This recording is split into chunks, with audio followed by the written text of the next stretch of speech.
guys! For today's video nga pala ay samahan nyo ako sa Apalit, Pampanga.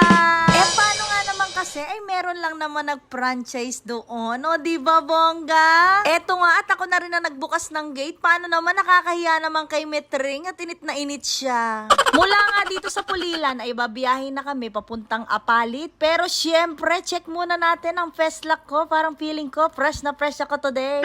At dahil nga maaga kami lumakad ay syempre wala pa kaming almusal, wala pa kaming tanghalian. Dito tuloy kami napunta kay Andrew's Restaurant. Pagbaba ko nga ay syempre namili na agad ako ng uulamin. Sa dami ng uulamin, di ko na malaman kung alin ang pipiliin.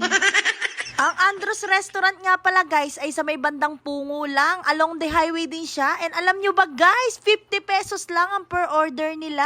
Order nga pala ako ng chicharong bulaklak at igado naman ang in-order ni boss. O diba, itsura pa lang napakasarap na. Kapag talaga nagpupunta kami sa trabaho at nakaramdam kami ng gutom, mas preferred ko talaga yung mga lutong ulam. Yung tipong mura pero masarap. Nakita nyo naman siguro sa serving na yan ay 50 pesos lang yan. Ito na nga pala lahat ang aming in-order.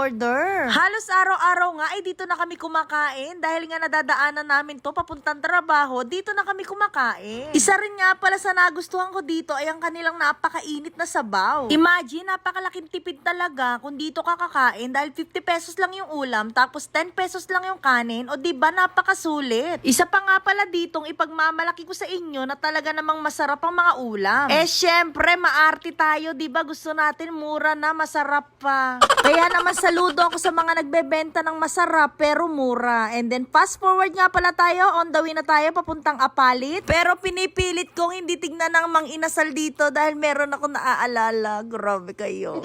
So ayun na nga guys, dito lang yan sa may tapat ng 7 Mart, makikita nyo yung kanto ng Bagong Pag-asa.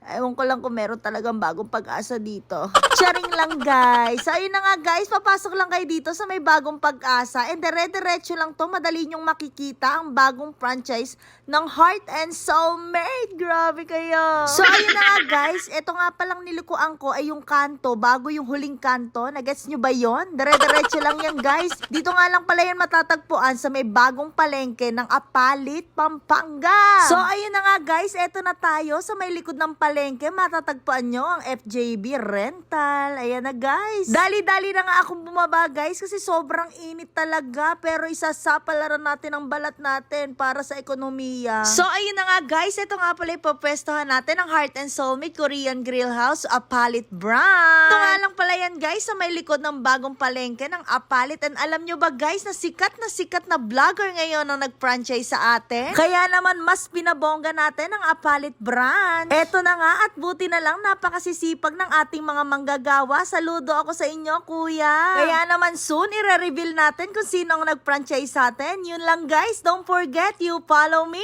I follow you. Bye!